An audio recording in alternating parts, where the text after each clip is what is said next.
Episode number 10 की starting होती है और चार्ल्स कह रहा होता है, हालांकि तुम्हारी ये चोट ज्यादा गंभीर नहीं है, लेकिन तुम्हारा चेहरा पीला पड़ चुका है, इसीलिए डॉक्टर को दिखाना ठीक रहेगा। फिर लिया कहती है, आपका शुक्रिया मिस्टर चार्ल्स। और फिर चार्ल्स कहते है, तुमने अभी भी कहा था कि कई सारी लड़कियां मुझे पसंद करती है, लेकिन मुझे ऐसा लगता है कि तुमने कुछ ज्यादा ही बड़ा चढ़ा कर कह दिया। फिर लिया कहती है, क्यों, क्या आपको इस बात पर यकीन नहीं हो रहा? फिर चार्ल्स उसकी क्लोज होती हुई कहता है, मैं ये जानने के लिए थोड़ा एक्साइटेड हूँ, क्या उन सभी लड़कियों में तुम भी शामिल हो लिया? तब लिया कहती है, नहीं, बिल्कुल नहीं। तो फिर चार्ल्स कहता है, पर क्यों, क्या मैं तुम्हारी उम्मीदों पर खरा नहीं उतरता? फिर लिया उससे कहती है, क्योंकि मैं पहले किसी की लवर रह चुकी हूँ, जो कि बहुत ही ज्यादा दुख की बात है और ये बुरा समय गुजर चुका है, और इसीलिए अब मैं दोबारा किसी के प्यार में नहीं पड़ सकती। और उसकी ये बातें सुन चार्ल्स थोड़ा हैरान होता है और हैरानी से कहता है, क्या तुम्हारा पहला कोई लवर था? वो कौन था?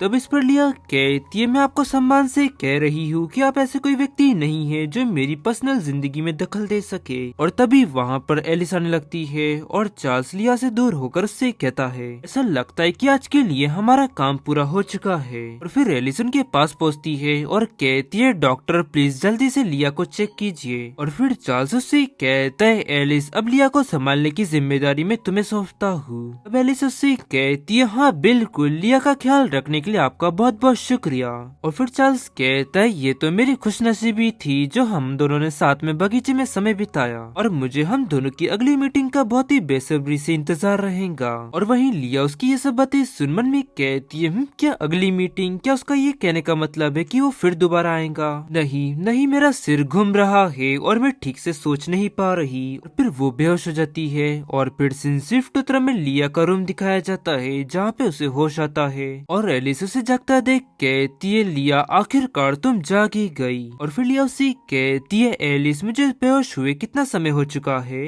तब एलिस इस पर उससे कहती है, तुम्हें बेहोश हुए लगभग 7-8 घंटे हो चुके हैं और इस वक्त रात हो रही है। ये सुन लिया उससे कहती है, तो क्या तुम पूरे समय मेरे पर ही नजर रख रही थी? तुम्हारा बहुत बहुत शुक्रिया एलिस। और फिर मम्मी कहती है, हालांकि अभी भी बहुत ही ज्यादा थका हुआ महसूस कर रही हूँ, और जैसा कि मैंने सोचा था इस दवा का असर तो उससे भी कहीं ज्यादा खराब था। फिर आगे वो एलिस से कहती है, और मिस्टर चार्ल्स के बारे में क्या, वो जा चुके हैं? फिर एलिस कहती है, मेरे डैड ने और मिस्टर चार्ल्स ने रात होने तक डिस्कशन किया और फिर वो चले गए। और उसकी ये बातें सुन लिया मन में कहती है, अच्छा तो चार्ल्स यहाँ पर बिजनेस की बातें करने के लिए आया था, ना कि अपना शादी का प्रस्ताव लेकर। तो यानी कि इसका मतलब ये है कि उस वक्त वो बिल्कुल सच कह रहा था। फिर एलिस आगे कहती है, डैड बहुत ही ज्यादा खुश दिख रहे थे और उन्होंने मुझसे कहा कि मैंने मिस्टर चार्ल्स पर बहुत ही अच्छा प्रभाव डाला, और अब डैड चाहते कि मैं उनका पक्ष लूं, तो मुझे अब क्या करना चाहिए लिया? फिर इस पर लिया उसी कहती, अगर अगली बार चार्ल्स फिर से दोबारा आता है तो तुम पहले ही यहाँ से कहीं चली जाना, या फिर तुम बीमार होने का नाटक करना। ये सुन एलिस कहती है, क्या हम सच में ऐसा कर सकते हैं? तब वो कहती है, हाँ क्यों नहीं, और वैसे भी तुम शांत हो जाओ, उसके पास लड़कियों के साथ गेम खेलने के अलावा और भी बहुत से काम होंगे। उसकी ये बातें सुन एलिस उससे कहती है, लिया ऐसा लगता है कि तुम चार्ल्स को बहुत ही करीब से जानती हो। और उसकी बात सुन लिया उससे कहती है, चलो भी अब मेरे साथ मजाक करना बंद करो, मैं तो बस मान लिया था कि इस तरह का व्यक्ति इसी तरह का बर्ताव करेगा। एलिस कहती है, तुम सही कह रही हो लिया।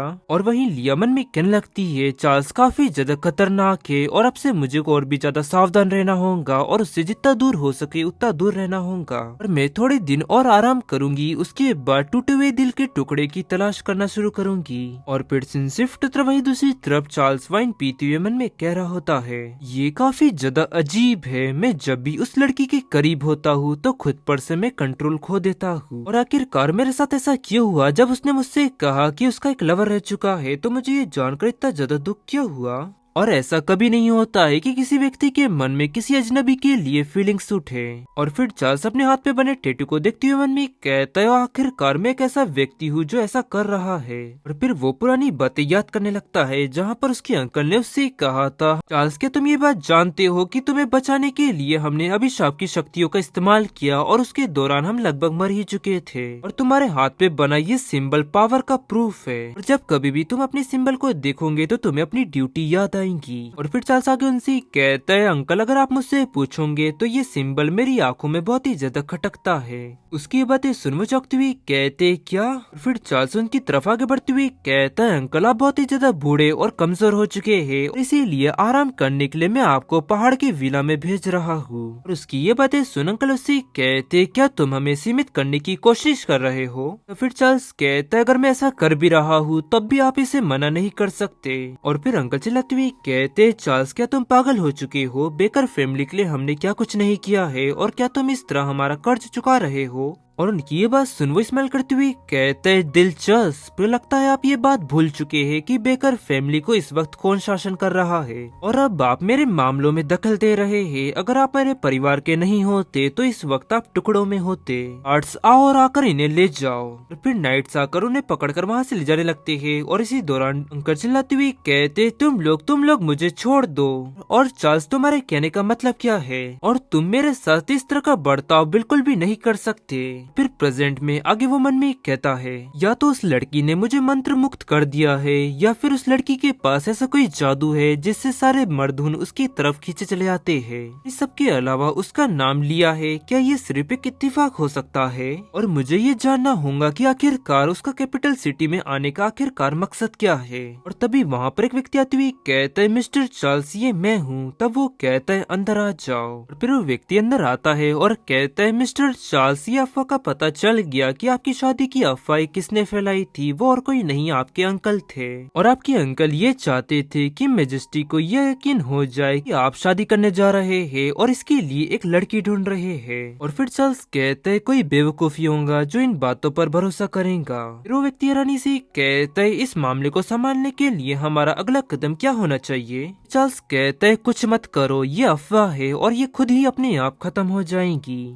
और ये सुन वो एकदम शांत हो जाता है। और फिर चार्ल्स पीछे घूमते हुए कहता है क्या हुआ, क्या तुम्हें और कुछ भी कहना है। वो व्यक्ति कहता है माफ करना छोटी मुंह बड़ी बात, लेकिन आखिरकार आप कोई लड़की से शादी क्यों नहीं कर लेते जो कि इस खेल को जारी रखे। और वैसे भी मिस्टर चार्ल्स आप अपने प्राइम पर है और कोई भी आपकी सेकंड शादी पे सवाल नहीं उठाएगा। और मेरे हिसाब से एलिस रोलैंड इसके लिए एकदम सही उम्मीदवार है। तो फिर चार्ल्स उसकी ये सब बातें सुन उससे कहता है तो तुम ये कहना चाहते हो कि इस अफवाहों को रोकने के लिए मैं खुद जाकर शादी कर लूं। और फिर चार्ल्स उसकी ये सब बातें सुन कहता है तुम ये मानते हो कि मेरी स्थिति को स्ट्रॉन्ग करने के लिए मुझे कैपिटल सिटी की किसी लड़की से मुझे शादी कर लेना चाहिए। तो फिर वो व्यक्ति माफी मांगते हुए कहता है मिस्टर चार्ल्स मेरा ऐसा कुछ भी इरादा नहीं था। तो फिर चार्ल्स उससे कहता है तुम यहाँ से चले जाओ। तब वो कहता है यस सर, और ये कहकर वो वहाँ से चला जाता है। और बाहर निकल मन में कहता है 5 साल हो चुके हैं और वो 5 साल से खुद को दोबारा शादी करने से रोक रहे हैं। और क्या ऐसा हो सकता है कि वो अभी भी अपनी पहली पत्नी का शौक मना रहे हैं। और गाइस इसी के साथ ये एपिसोड यहाँ एंड होता है। पसंद आया तो लाइक एंड सब्सक्राइब जरूर करें। मिलते हैं आपको जल्दी नेक्स्ट एपिसोड में।